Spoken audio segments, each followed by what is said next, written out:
Hello everyone, welcome along. This is our penultimate Super 6 podcast of the season, and it would be a special one because the Euros are basically within touching distance. It's there. My name's Laura Woods, alongside me as ever, Bayo Akinfenwa. Hello. Yo, what's up, LW? I feel like I ain't talked to you in a minute, you know. I know. It's been so long. For us, really, because normally we see each other every week, but has been a bit of a while, hasn't it? I've been all right, actually. I've been in Glasgow doing some bits and bobs with TalkSport, had a little bit of a break, got a bit of sun. How are things with you? Yeah, same. I'm doing a documentary at the moment, which I can't really go too deep in, but just come back from Nigeria. That was one aspect of the documentary. It was beautiful to go home. It was just the love, the weather, the food, the intensity.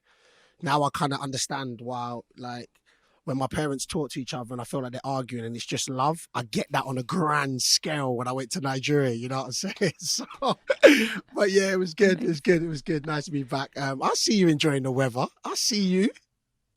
Right. Yeah, I see you. It's different, isn't it? This is like summertime Laura Woods, and she's a very different entity to wintertime Laura Woods, where all I do is work. Let the world now I'm just, know. Barbecues.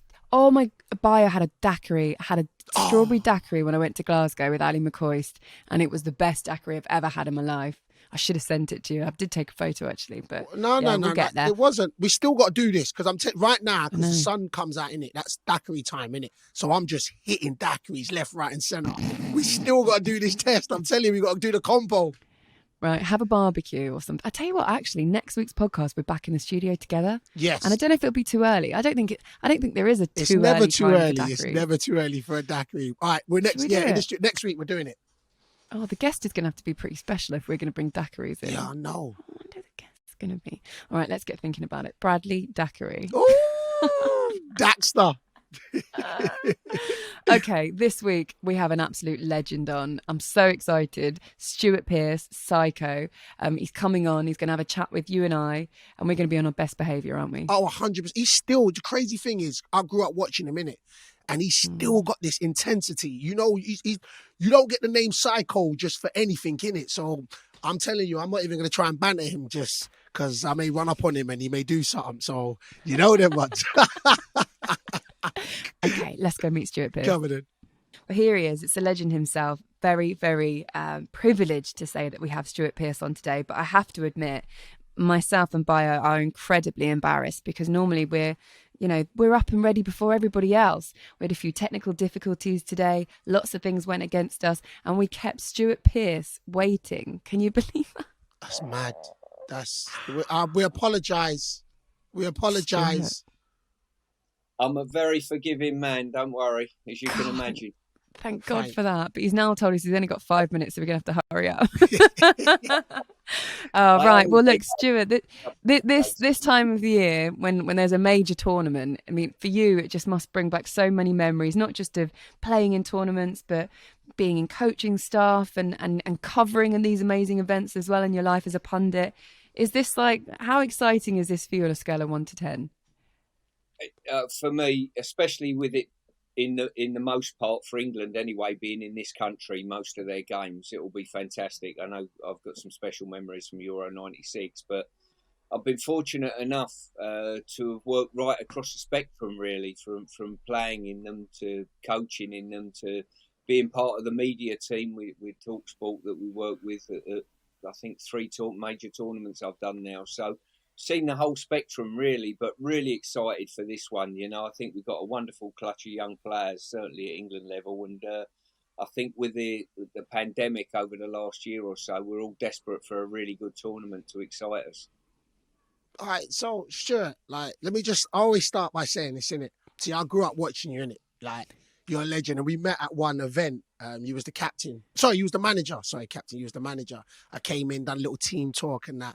And it's crazy because you still got this aura, this intensity. I was telling LW, I was like, you got this intensity that I'm known as the beast, but I don't know if I'd want to come up against you. I'm not going to lie to you. So let me just put that out there, Stuart. Let me just put that out there. You get what I'm saying? Listen, the feeling's mutual, big man. I'm not sure I could take you on either, by the way. There's a lot of people listening that would love to know. No, I don't want the smoke. I do not want the smoke. It's okay. Stuart, but sorry, before we get Cool. into the main Euros and we talk about all of that, the end of your season with West Ham and the season in general was amazing. It was brilliant, and a lot of people really loved what you and David were doing, and the players that you brought in, and that everything that you created there. Now you've kind of got to the end of it, and you've had a little bit of time to reflect on it. How'd you sum it all up?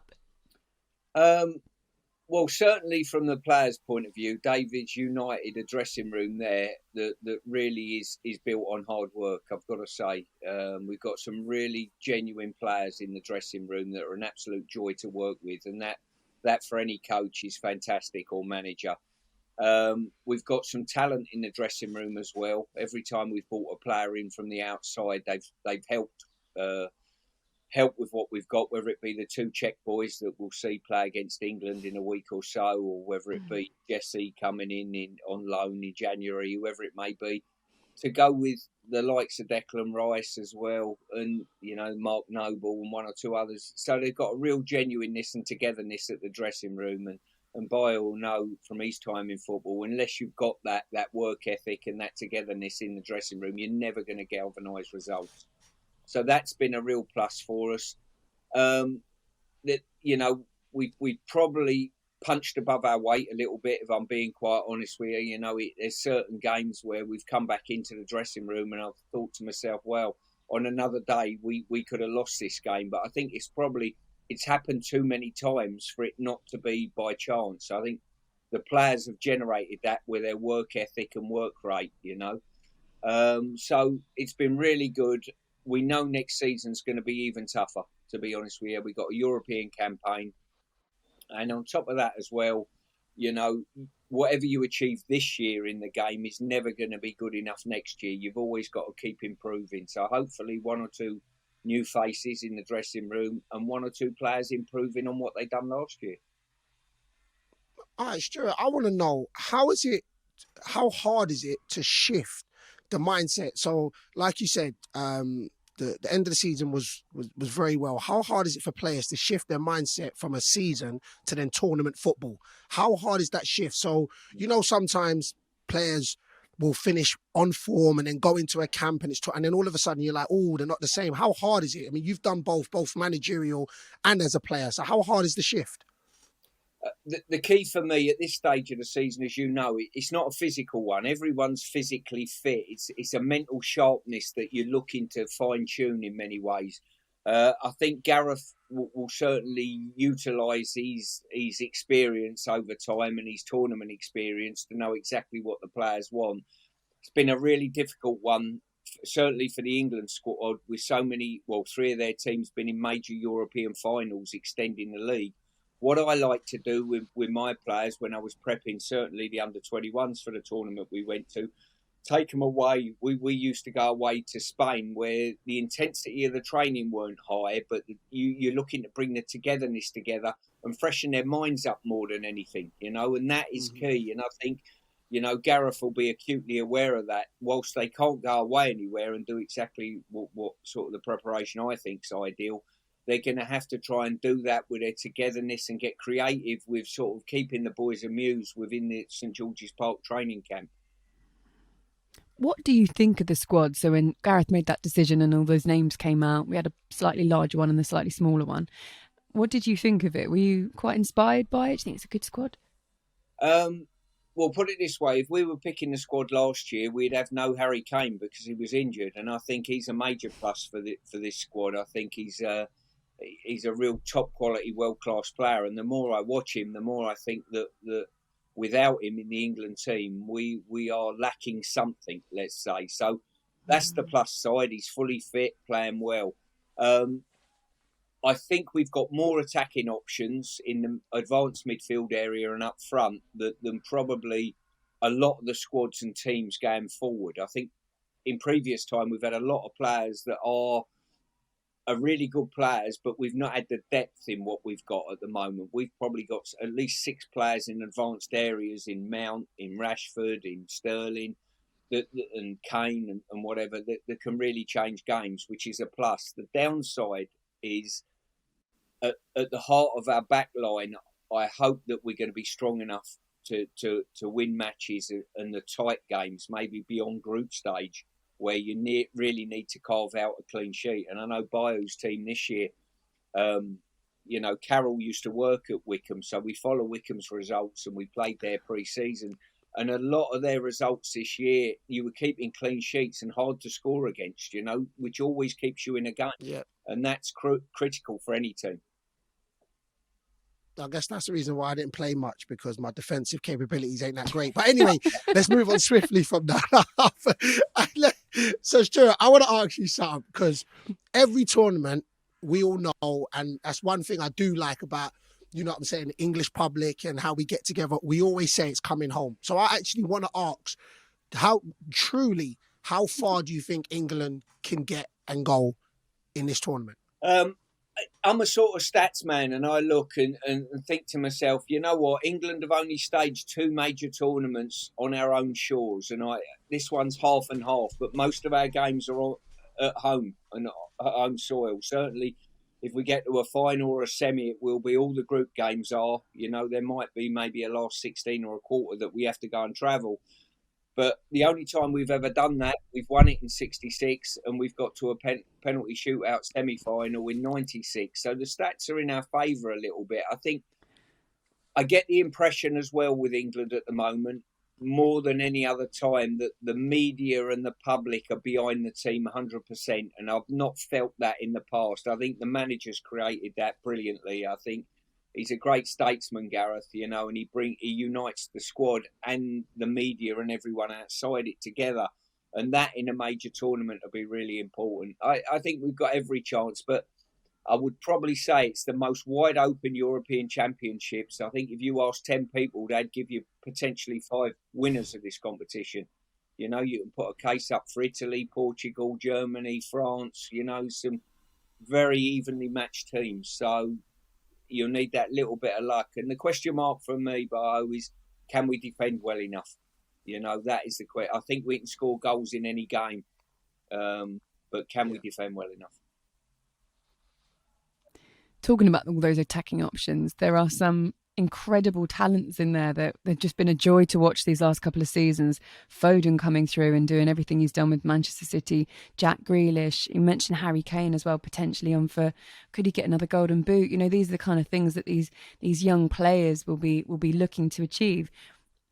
Is it a Harry Kane tournament that you think he might be able to get a golden boot, and how well do you think the likes of Grealish and Foden can do? I think we're in a situation, Laura, where you look, I think Harry Kane has definitely got the ability, like Shearer and like Lineker in my generation that went before me, to finish top scorer in this tournament. There's no doubt in my mind that he can do that, which is a major plus. It's almost a given plus for the England squad. What the unknown is, it's like probably when I went to sort of my first major tournament and Gascoigne come to the fore with Des Walker and 1 or 2 others that become real top quality, world-class stars at that tournament.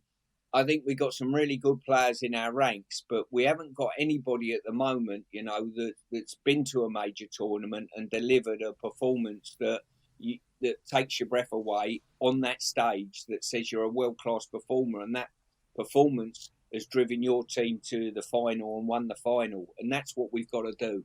We've got to create the next generation of Gascoigne or Walkers that go to a major tournament and are brilliant. I think Foden's got the ability, Mount has got the ability, but having the ability and the build-up and actually delivering when the pressure's on at a major tournament are 2 different things. So let me ask you. So let me ask you in the sense where, so these players, the Grealish, the Mounts, the Fodens, they've done it. Champions League, European big nights, play in front of massive. What is, and because I haven't played for my country, so you would know, is there a difference in a mental shift that, you know, they'll say it all the time. I think they've said it with Messi. You know, he does it at Barcelona, big nights, but can't do it for Argentina. Is there a mental shift that, or a mental block that doesn't allow these players to shine like they shine for, you know, their clubs? And I'm just putting it, I'm actually curious. I was asked a question, I speak at the odd conference and whatever about leadership and stuff, and people ask me a question, what is the difference between, you know, a good club player and a top international? And it's what's between their ears. It's that mental approach. It's mental strength. Now, I'm not suggesting any of our boys have not got that mental strength. They certainly have. They're on the international stage, and they've done something in their careers and their life journey that's got them in an England squad now, or any of the international folds, if you like, any of the teams playing this summer. But there are small margins that get you over the line in certain games, decision making, all of those bits and pieces that define probably how you're thought of as a player. And it's the major tournaments that probably define you in many ways, Bio. It's like, which are the players, and probably a criticism, if there is a criticism, for someone who's been fantastic and the leading goal scorer for England over all the years, which is Rooney. Now, Rooney's the leading goal scorer for England. He's been magnificent for England. But if someone said, right, have a look at his career, they would ask the question, has he really, really delivered at a major tournament that's been defining for England to get them to the latter stages and win a trophy? Now, that might be a question mark you would ask. Okay. Decent. Can I, so LW, I want to touch on something as well. So, you mentioned about, when you was under 21 managers, you took them to Spain, and it's about a mental freshness and a togetherness. So in your day, was there a lack of emphasis on that? We see on social media now, Mount, Grealish, Bellingham, they're playing basketball, there's table tennis. There seems like there's a little bit more freedom with the new squad. Was there that lacking in your era, in the sense where it was very much more strict? You do this, you do that, don't do that. Do you see a change, and have you implemented, like you said, a change in that? I definitely think there's a more relaxedness around the England squad at the moment. I don't see the pressure that's heaped on the England squad. I see a group of people, like you've mentioned there, that enjoy their company. It's almost like a youth club, but they just happen to play very well. That's how they seem. And I speak with Declan at our club, and they love going to meet up with England, and that's something that's been nurtured and generated by Gareth and his staff and the players themselves. They seem to be good friends away from. So was that different on yours? And I'm not saying you didn't want to go. Yeah. And so it's not like I'm trying to get a scoop, but was it not as, right, it's England, and you get the prestigious of going to England, but you knew it was kind of work and not kind of fun in your era? And I'm not trying to put words, I'm just trying to figure out. I think I would probably say there was more pressure on playing for England years ago. I had the impression that probably the country wasn't united behind the team, and I'm talking about the media and one thing and another. I think that there was certain journalists potentially that were happy for the England team to fail because it made their life easier writing stories than ever they did if they were successful. But so that was a problem. But listen, I just feel as though Gareth's got to take, I'm a big fan of his, but he's got to take massive credit because he's done the journey right the way through, from player right through to under 21 manager, so he understands what it's like at the younger age groups. And he stepped up into the senior echelons now, and he understands what it's like and what's needed around the camp leading into a major tournament and the togetherness of the players. And I think they've had one or two trials and tribulations, let's say, around football that the England players and Gareth have dealt with brilliantly, and that just brings you together that little bit tighter than probably in time gone by, maybe. You actually managed England for a game, didn't you? So this was the Netherlands. Yeah. So you've had, as a caretaker, you've had some of that experience and a small slice of the pressure that comes with leading the national side out. What's it like, and how much pressure does that job bring to you? Probably for me to explain. I mean, when I come through as a coach, and I was working as under 21 manager, Laura, and I was working also as well alongside Fabio for 3.5 years when Fabio was working as one of his coaches. So when we went to the World Cup in South Africa, I made it my business to go into every press conference with him. So I watched him in the press conference, how he sort of interacted with the media, but I used to sit in with the media just to listen to the mood, just for my education. It was really interesting. And when I was under 21 manager, and my office was at Wembley Stadium, and I used to go up there and whatever. Then Fabio stepped down, and they said, would I take one game, while they're waiting for a new manager to come in? That was Roy Hodgson at the time. And I said, yes, obviously. So I took the game. I drove home that day. Bear in mind, I used to come in on the train, get on the underground, come across and, walk up to the stadium, go into my office, come home. I went home that day, and when I went up my driveway, bear in mind I was living sort of in the middle of nowhere in Wiltshire, up a farm lane. There was, I think, 4 TV vans parked outside my driveway. There was some other people, journalists, all dotted down. And I almost scratched my head in amazement and thought, what are you doing? I just wanted a picture of me as the New England manager walking out my house, walking into my house. As you see nowadays on telly, if anything happens, a politician is doorstepped and I'm thinking, this is just ridiculous. You almost got to divorce yourself and say, it's not you as an individual, it's just the job, and that opened my eyes, really, when you think you live somewhere, no one knows where you live, and all of a sudden you've got 4 vans parked outside your house. And that is what the job entails. That is the importance, probably, of being the England international manager.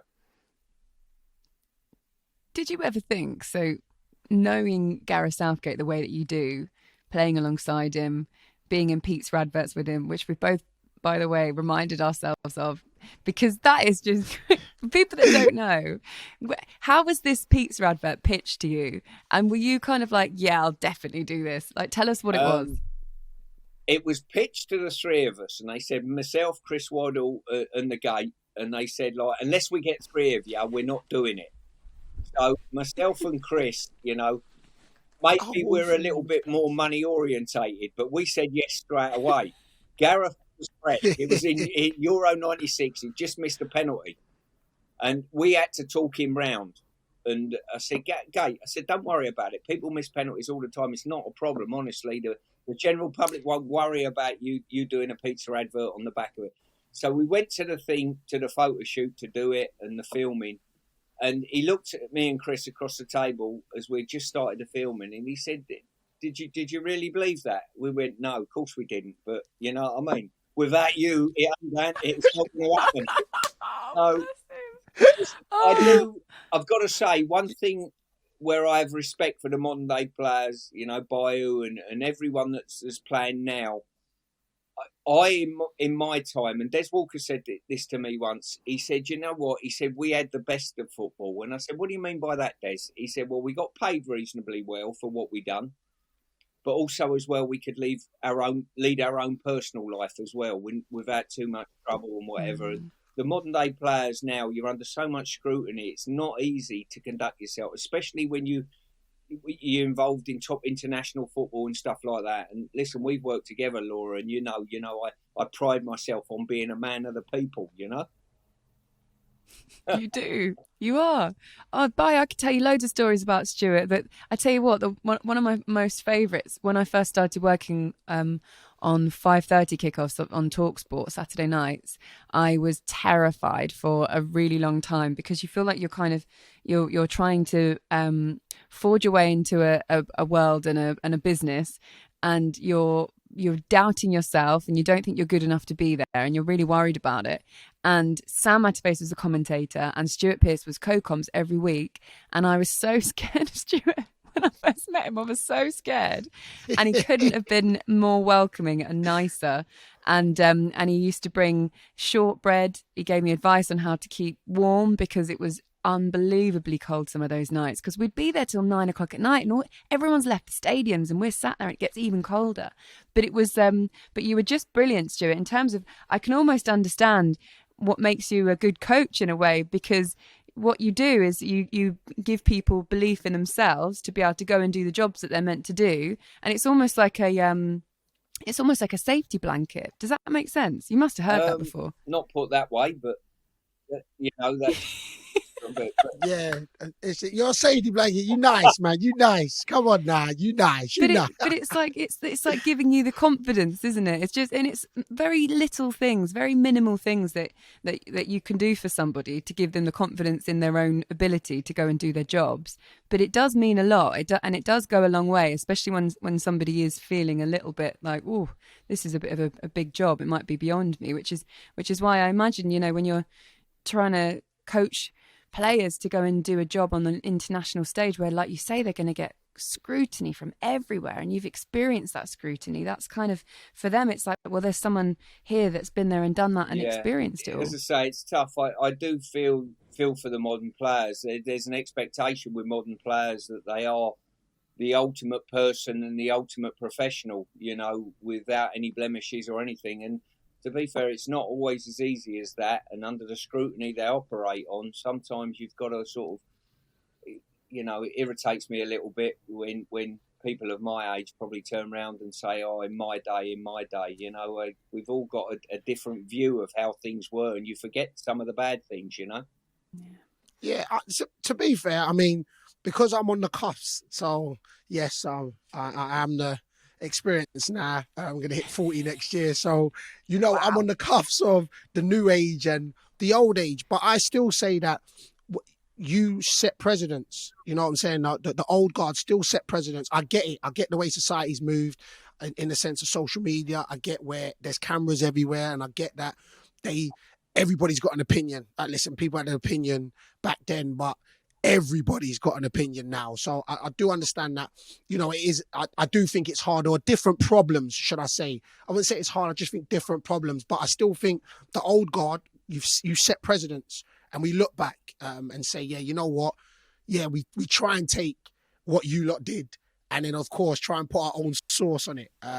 But yeah, you know what I'm saying? Listen, everybody's got an opinion, but we try and put our own sauce on it. But talking about the old guards, let's talk about the 1990s, the Euro. Out of you, which was not to say better tournament, which one do you have the bigger memories for out of the tournaments, the two tournaments? I think for me, 1990 was the first tournament I'd ever been to, because I'm coming to the game late. I'm an electrician by trade, so I didn't come into the game till I was 21. So at the age of 25, I went to my first tournament and had no tournament experience. And quite often you're so riddled with nerves, you probably don't appreciate it. And when you're starting your international career, you think, well, maybe there'll be another tournament and another one coming.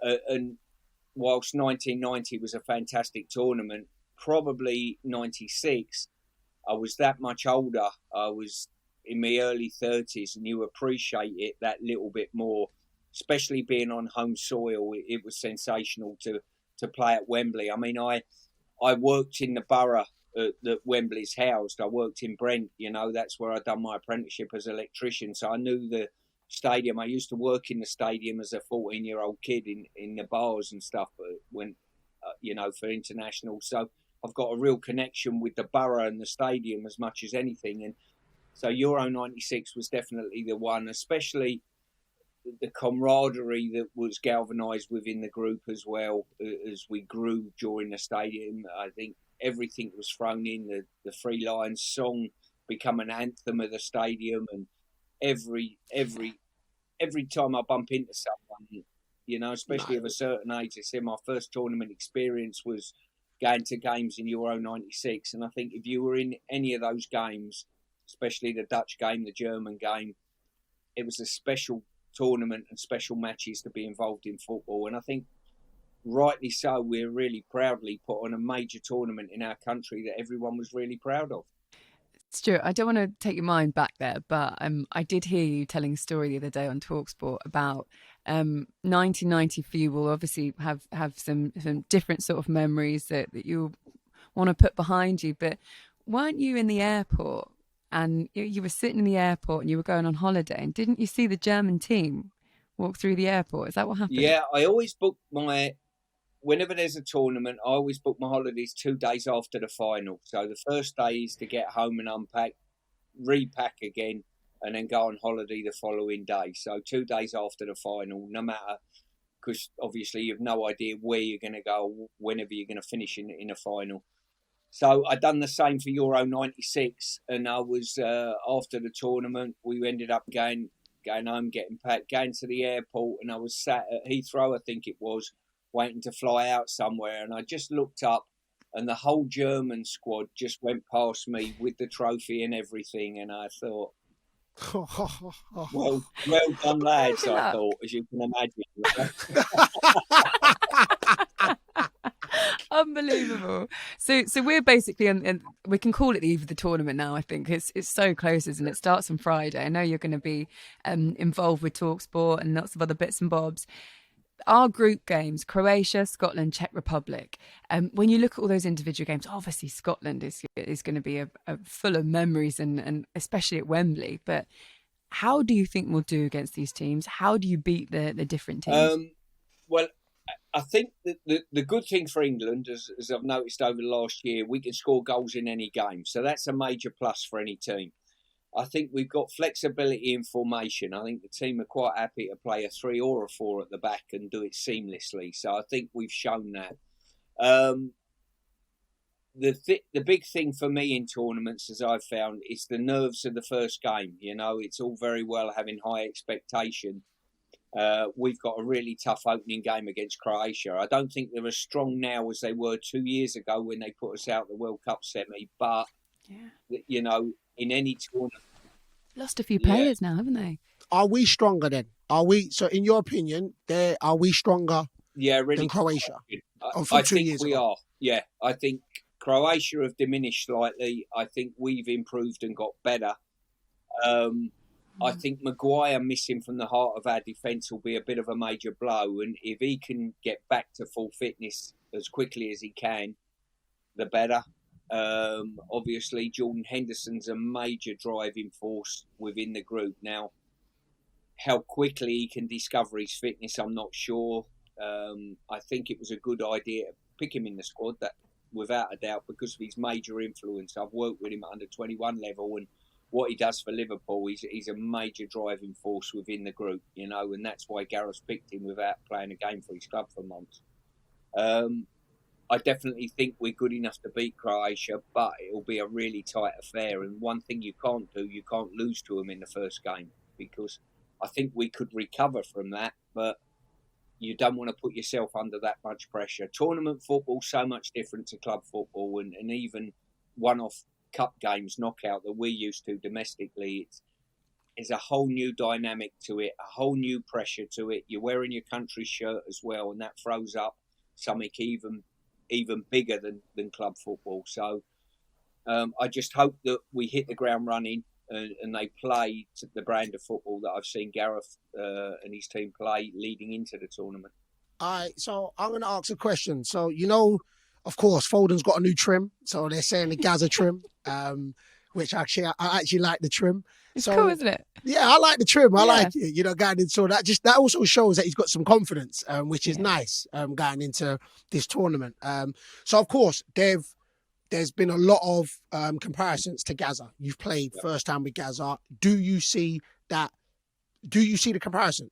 I can slightly see the comparison, but Gaza was obviously in a different era. But he had so much good arrogance as a player. It was incredible. I mean, I know when he stepped out to play for England, I've been fortunate enough over my time as an England international that it overlapped with Gascoigne playing, you know, and I think probably there's only been Bobby Charlton that's been as good or influential as Gaza. Since that time, there's only Gaza.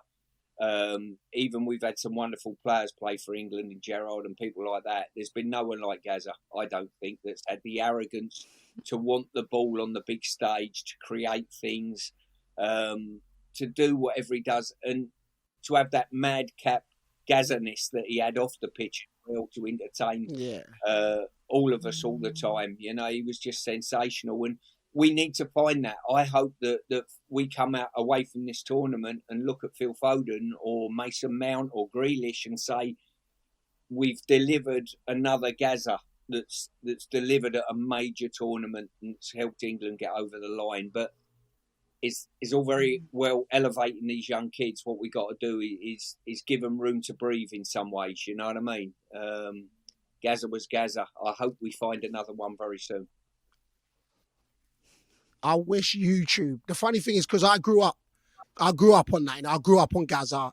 Even when he did the celebration, see me, of course, I love all that in it. So I bring that now. So even when he did that and the goal he scored against Scotland, I wish YouTube was in its element at that, just because, like, my kids won't know, in it. They won't know that all the Ronaldos and I was like, yo, Gaza was doing this. Like, he was doing it. Same with, like, my guy John Barnes and that. But Gaza was doing it. He had that. He just had that je ne sais quoi, where they just will not be able to, I heard Foden say, oh, he's seen highlights, he's seen clips, which of course he's in a different era, but I'm with you. And I'm saying, I do hope that they allow him. I felt that they allowed him to express the Gazaness, and I hope Foden and the Grealish and the Mounts do that. And they take that to that next level, and then they no run the country mistake, forward. Bio. Gaza was absolutely delighted there was no camera phones when he was in his pomp, mate. Yeah, I can imagine. Bet you were as well. Cap, he needed to go under the radar a lot of the time. No mistake. Wicked. I want to mention that the last time that we saw England in a major tournament, obviously we won a penalty shootout, and it was great, wasn't it? It was just an incredible moment.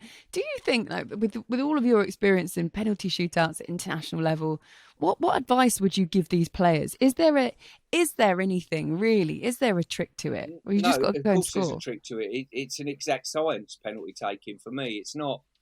It's not a lottery. People that don't do the work say it's a lottery.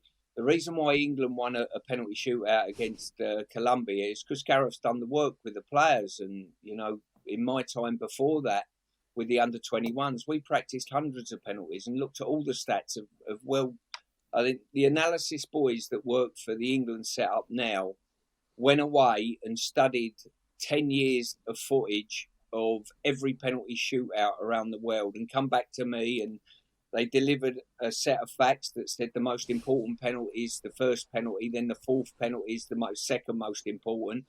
And because why? Statistically, if you miss the first penalty, your chances of winning a penalty shootout diminish from sort of 80% down to 60%. Also, the fourth penalty is always the most critical one, because that is often the one that puts you out of a tournament. The fourth penalty in a 5 penalty shootout. They also got all the stats about left-footed players, right-footed players. We done practice. In my time, I know Joe Hart in my care had faced 350 penalties over a 2 or 3 year period. So I know his save ratio is 17%. If you do all that work, full well when it comes to a penalty shootout, you've got the stats in front of you that turn around and say who your best penalty takers are and who are your worst that are left on the pitch. Now, if you look at England's penalty takers that have missed penalties that have put them out of competition, they're all non-penalty takers, apart from myself. You're talking Gareth, you're talking David Batty, you're talking Ince. That's just off the top of my head, 3 of them. I'm sure there's a few others more that have missed penalties for England that are not regular England penalty takers. So you've got to do your homework and your practice. And you've also got to feed back to the players. We fed back to the players the night before major tournaments and statistically told them where their best penalties were, whether it was that way, whether it was that way, whatever it was, and the goalkeepers as well. They do all their homework on the opposition. Which way do they like taking penalties? So Gareth's made it an exact science. So I was so pleased. I was in the stadium when they won that penalty shootout, and you got to understand as well, Pickford took a penalty as well. Now, for a goalkeeper to take a penalty, you know full well that you've done your homework, and he is one of your best 5 penalty takers. So that's why I know that when England, if they go to a penalty shootout, will be as prepared as any nation of the world now. All right, so science is one thing, but ain't emotion another thing? Because I ain't gonna lie to you, like, I was taking penalties, and then I stepped up to take a penalty in a playoff finals, and I don't know how the hell it went over the bar, but it flew over the bar.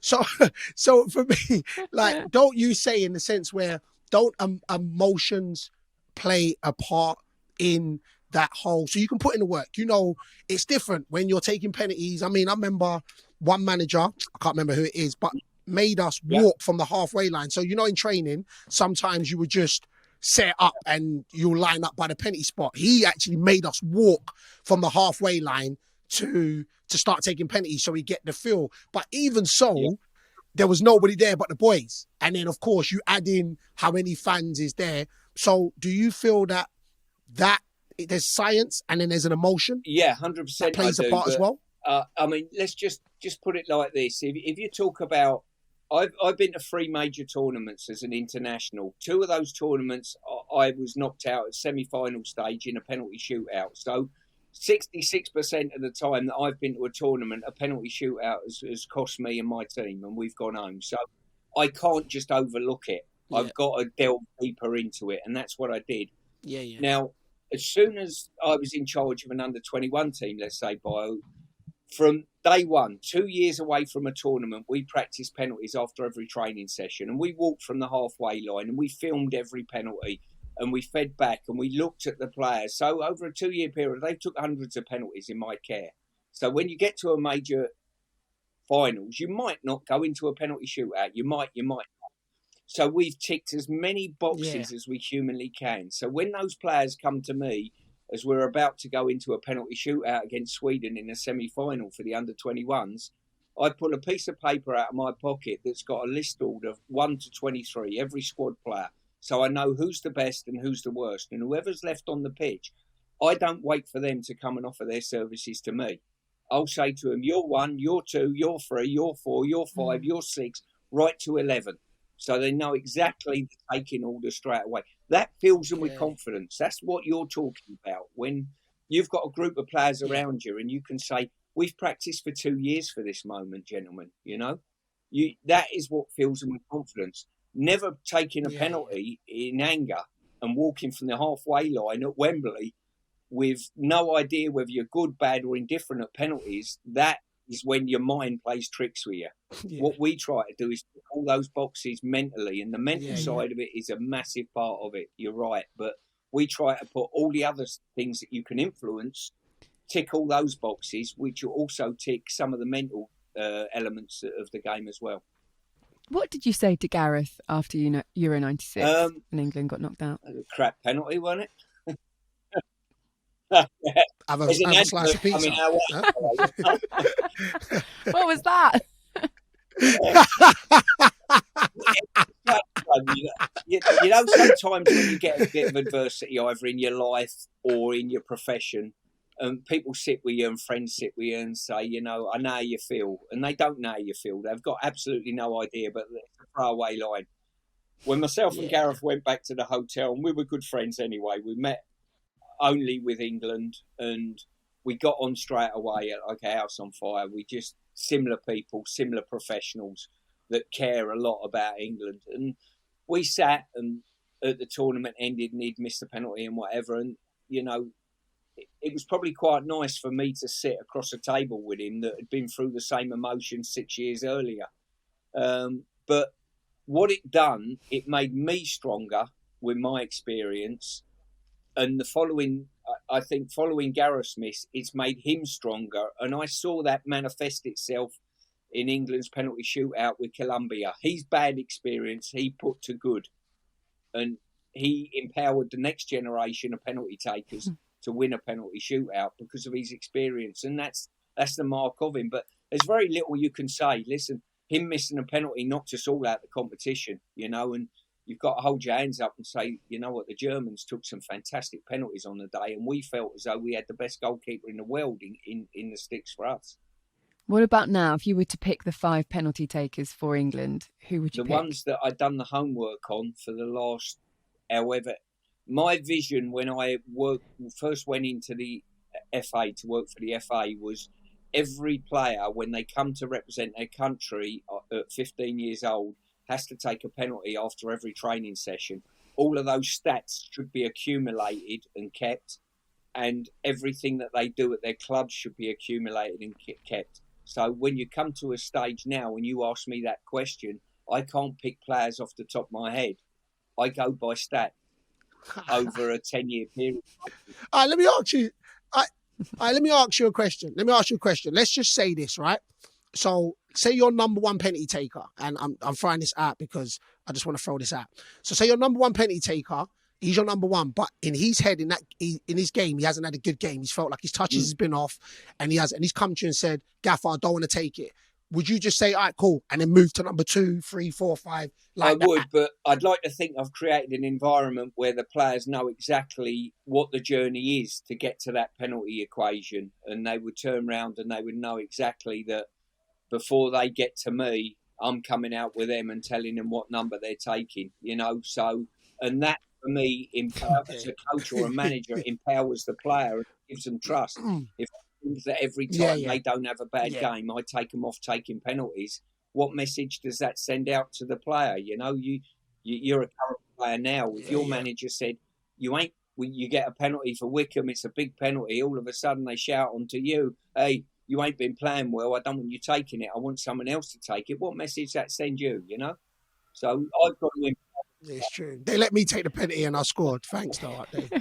They let me take the last minute penalty against Bristol and I scored. So it's all right, though. Gaffer knows. You know what I mean?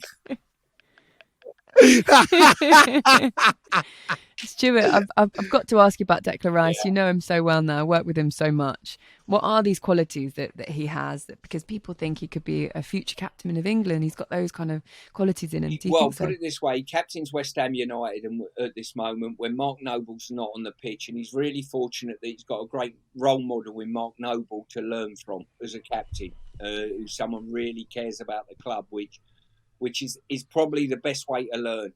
I, as an old senior citizen, can impart words of wisdom on Declan, but it's the players alongside you. It's like when I started as a pro, it's the senior pros in the dressing room. Bayo will be the same now. He can say something in the dressing room he works in now, and he is probably a better role model than the manager or any of the coaches because he is one of them. Now, the same applies at West Ham. We've got Mark Noble, who's a great role model to Declan as the next generation captain. But he really cares, Declan, He's not found it easy. When he first broke into West Ham, when we were there 3 years ago, I think, he had some tough games where he cost the team goals. But he's got this unshakable ability to react to adversity. And I think that's a real commodity that modern-day players need.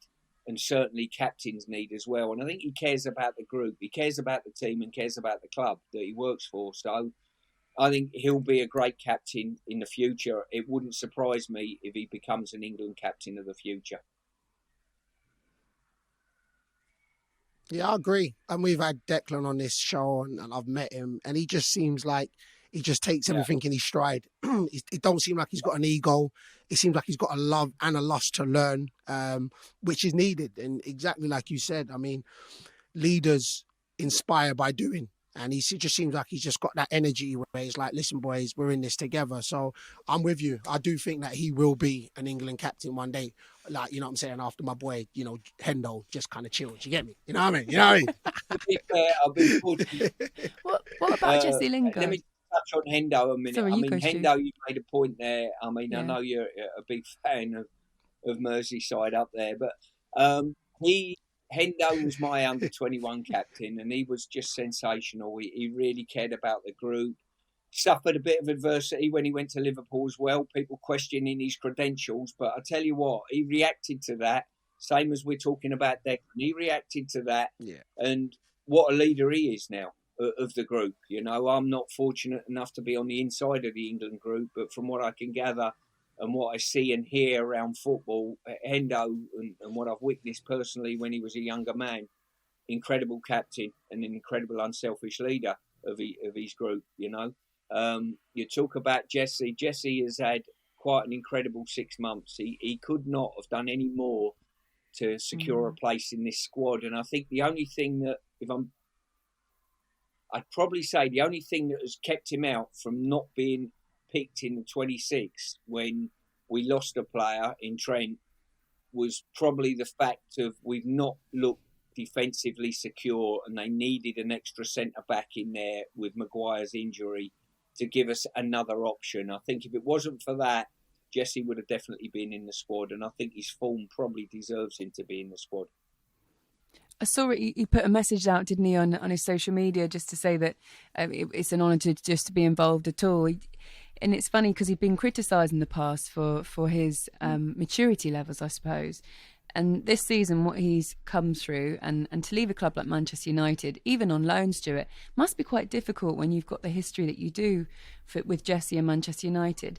Do you feel like he's really, I suppose, grown up? I don't mean that in a patronising way, but he's come through all the adversity that's been thrown at him, and he's become a much stronger person because of it. Probably his time at West Ham this year has helped his personal esteem. There's no doubt about that. I think when one or two people were questioning his quality of football, and even when we got him, they were questioning whether he could score a goal or not. I think he's ticked a lot of boxes, you know. When he first came, his first week at the club, I talked to him about England and the opportunity, if he plays well for us, you know, what are his aspirations with England. And I knew, having spoke with him, he was desperate to be part of this squad this summer. You know, now I wouldn't wish ill on anyone, but if there is an injury, I think you've got a wonderful player that would be available to call up, that's got his heart in the right place, his form's in the right place. And he gives, not just on the pitch, he gives off the pitch as well to the environment that you need to generate at a major tournament. All right, so, you know, we touched on captains. I'm curious, who for you has been the best captain that you've worked under?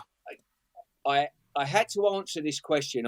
When I worked for the FA in, I think it was 2012, 2013, we went to Afghanistan to do a troop visit. They asked me to take the FA Cup out there with another member of staff. And when I was on the way out there, one of the commanding officers asked me if I would talk to a young group of soldiers about leadership, that they're grooming to leadership. And I'd never really talked to anyone about leadership before. I was sort of half perceived as a leader, but I had no idea what that entailed, or even to talk to others about it. And I sat and thought, which people have inspired me and I've looked up to as a captain, and why? And the person I come up with was Brian Robson. When I first broke into the England squad, Brian Robson was the captain.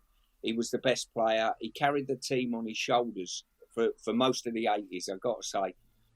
And the one thing that drew me to him as a person, aside from what he'd done footballing-wise, he was totally unselfish. He always put the group before himself, in my opinion. And that's the sort of leader I would want to follow. You know, and I did follow at the time. And I thought, if you're going to be a leader of any organisation, leader implies people follow you. Why do people follow you? They follow you because you're not, if you're in it for yourself and people see that, they'll follow you to a certain extent, then they'll stop following. They'll say he's in it for himself.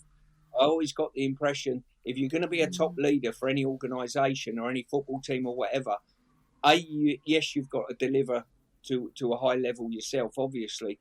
But I think the others in that group that you're leading, whether you're captain in England or whether you're leading an organisation, whether it be Coca-Cola or a major organisation, the employees and everyone that look to you have got to know that you care about them as well, you know. And I think Brian Robson done that for me. He ticked that box. Yeah. Okay, I want to know, Stuart, who you think's going to win the tournament? Who's going to win the Euros? Players to watch and the dark horse of the tournament for you? I'm going to go player to watch, Jude Bellingham. I think he's of a young age where he won't almost have any nerves. You know, this tournament has fell in his lap. He was a pick that I'm not sure people were mentioning him, but weren't 100% sure whether he'd make the squad or not make the squad. You know, it's either or. He's displaced Jesse, similar type-ish of player. So he's displaced Jesse, and I know how well Jesse's playing. I just think he might roll into the tournament at his age and not have any nerves. And if he's given game time, I think he just might flourish. And he's impressed me in the last two friendlies as well. So he's showing decent form when he's been on the pitch. So him as a dark horse, him as a sort of player that might come and deliver at the tournament, that probably isn't on everyone's radar at the moment. Dark horses, I'll tell you what I'm going to do. I'm going to throw out the Czechs.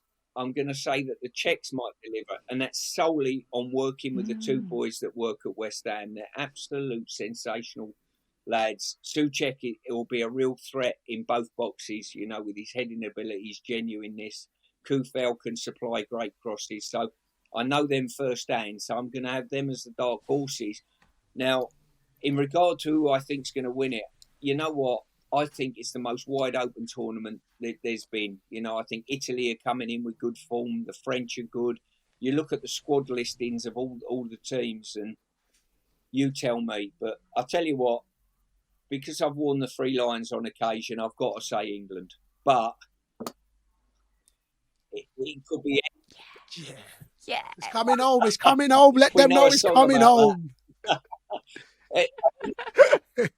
As I say, you can ask 10 people and I think you'll get 5 different teams thrown into the mix, that have got potential of winning it. And that's probably the beauty of it. Just sit back and enjoy the ride, I think, is the message. I think that's a great bit of advice, actually. Don't get too overexcited. Just enjoy everything as it comes, and we could have a brilliant summer again.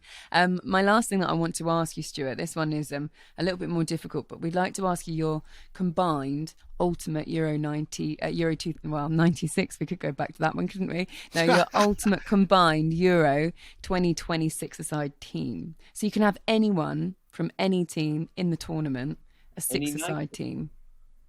Wow. Yeah, any nation. Any. An ultimate combined Euro 2026 aside. Well, I think I'm glad they prepped you on this. Yeah, thanks very much for that. I think De Bruyne will have to be in it. Yes. I'm going to go for Harry Kane will be in it. Nice. Over Lewandowski, yeah? Oh, yeah. I say no. Oh, I say yeah. I didn't start. Yeah. All afternoon, keep throwing other names in. Otherwise, just leave it with me. Yeah, this. Wow.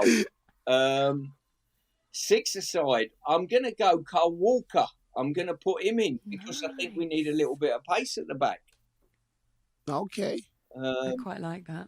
Fullback union. So what we got? Kyle Walker, KDB, and Kane at the moment. Yeah. I don't think his form is as good as it has been, but Modric I'm going to put in on what he's done in previous time. Okay. 2 more. I need it's a good team so far. And a defender, don't I? Mm-hmm. Wow, throw some goalkeepers at me, why don't you? I mean, I was talking about this the other day because Neuer's not necessarily. You could have Neuer, you could have Kasper Schmeichel, you could. De Gea's not really been top form, has he? I think obviously, R1 Pickford. Courtois still there, isn't it? Yeah, I'm going to go Neuer on what he's achieved over a long length of time, and I need another defender. I tell you what, can I have Van Dijk even though he's not fit or not? No, not allowed. He's not in. He's not in. You can't have him. For that. That's very kind of you. I'm going to have an old stager, a fella who's he's older than me, but plays at the heart of the Italian defence, Cellini. Now he's been around longer than I have. In fact, he's older than Bayo. So listen, he's old. He can't. He is proper old. I tell you what, he's old, man. I know he's old. They're not. The Italians don't concede goals, and at the moment they're coming into the competition not conceding goals. So I think we've got a bit of everything in there. That's actually a very good 6-a-side team, actually. Still. Should we just go over it one more time? So you've got Manuel Neuer in goal, Cellini in defence, Walker as well, Modric, Kevin De Bruyne, Kane. That I've got to stick with that. That's a pretty good team, That's actually. good. I ain't gonna lie, that's good. Wonderful. Stuart Pearce, it has been absolutely fabulous. Thank you so much for coming on and talking us all things European tournaments, tournament football in general, England, West Ham. It's been a pleasure. Thank you very much and enjoy it. Thanks. Really fortunate just to be able to sort of be at the stadium watching the games and just let football wash over us. I think it'll be a brilliant summer. I really do. There you go, Stuart Pearce, the legend that is. He is wonderful, isn't he? Yeah, I'm telling you, that's the second time I've met him now. I like him, his demeanour. It was less intense today, though. I ain't gonna lie. Maybe because he was on the screen and that, and I knew he couldn't grab me. You know what I mean? We were late, so I was wondering how it was going to go, but he was fabulous. So yeah, I'm a big fan of Stuart Pearce. All right, guys, thank you so much for listening. Make sure as well that you download the Super 6 app. If you haven't already, create an account, play for free by predicting the scores of 6 chosen Euro 2020 matches, and you could win a jackpot of £100,000. Now, we're going to do our own predictions. So, Bio, I'm going to say the fixture. You're going to go first, and then I'm going to copy you, basically. Are you happy about that? Cool. Say nothing. Yeah, I'm ready for this. I'm getting all of these right. Let's do it. England's opening game, tough one against Croatia. What are you thinking? I've been saying 2-1. England's going to win 2-1. Yeah. I was going to pick that. Can I say it as well? Say it. If that's what you think, say it. Can we say it as well? I'm going to say 2-1 to England in that one as well. Austria, North Macedonia. I know you know a lot about this one. Yeah, I'm doing a lot of research on Austria and North Macedonia. The way North Macedonia striker who plays his football in. Okay, I'm going to say 2-0 Austria. Are you? I'm going to say North Macedonia. I know that they're making their first appearance at a major tournament. And I also know that Austria are looking to break a duck at Euros. So in the last 6 matches, they haven't got a win. And they've only scored 1 from open play off the top of my head. So, well... I'm going to say for that one, I'm going to say it's an Austria win just because it's new, isn't it, for North Macedonia? So I'm going to say 2-0 Austria. Netherlands against Ukraine. Oh, no VVD. But I'm going to say 1-0 Netherlands. Yeah, do you know what? I'm going to go for a Netherlands win as well. I'm going to say 2-0 to the Netherlands in this one. Then we've got Scotland in their opening game against the Czech Republic. Obviously, they've got England in that game afterwards, but important to get these 3 points, don't you think? Yeah, but you know what? I'm going to say it's going to be a 1-1 draw. Are you? Yeah, okay. I think it's going to be a 1-1 draw. Okay, so for this one, do you know what? I'm going to go for a Scotland win. I just think they've got a lot of talent in that side. I know it's going to be hard against Czech Republic, but I'm going to say 1-0 to Scotland in that one. Poland against Slovakia. Oh, yeah, know a lot of research about this. Poland striker, and then he does what he does, scores with his head sometimes and his left foot. So I'm going to say Poland is going to win this 2-0. Oh, I was going to say 2-0, not even joking. Yes, you're just trying. That's cool. You can copy me out. It's cool because I told you we're on this. We said we're on this today. In that case, all right, I'm going to say 3-0 then. All right, yeah. Is that too much? Yeah, I think 3-0. I think international games don't really go that Let's high, both go. Let's do it. Let's both go 2-0.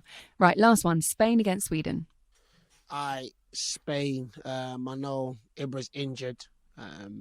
You know, I do my research and that, so that means I think that's going to make, Sweden a little bit weaker. So I'm going to say 2-0 Spain. I don't think Spain. I don't think Sweden's going to score. So 2-0 now. Yeah. I think you might be right because Laporte is now a Spanish player, isn't he? So I'm going to say, 100%. Azpilicueta just come back from winning the Champions League as well. I think if he starts, I think they'll be full of confidence too. Do you know what? I'm going to go even bigger. I'm going to go 3-0 Spain on that 3-0, yeah. Sorry to the Swedes. There we go. Those were our predictions. Okay, guys, thank you so much for listening. And a massive, massive thank you to our guest, Stuart Pearce, who was just fabulous. Yeah. Big game at the weekend. Opening game of the Euros for England. Where are you going to be watching it, Bio? Oh, my man cave. I'm going to be watching it in my man cave. Yep. Do you kick everyone out or are people allowed to watch with you? No, I kick everybody out unless it's the man them. The man them can watch. Kids know. Kick everybody out. And then I have like my fizzy drinks and my popcorn. You get me? Do you? Where are you watching it? Sweet. Just down the pub, really. Nothing special. Oh, yeah. As long as there's alcohol there in the pub. Say nothing is cool, man. Traditional. Yeah. Absolutely. I'm going to the Scotland game, though, so I'm going to be there. So I'm well excited about that one. Yeah. You don't need a +1, no? Do you know what? I actually don't, unfortunately. Sorry. Maybe the next one. Look, I'll let you know. Keep your phone by you. If you don't hear, then I'm still working on it, It's cool. I'll be my man. All right, guys, hit like and subscribe. Come on, England. This is it. Euro starting this weekend. Absolutely cannot wait. Enjoy the game. We'll see you next time. See ya. Peace.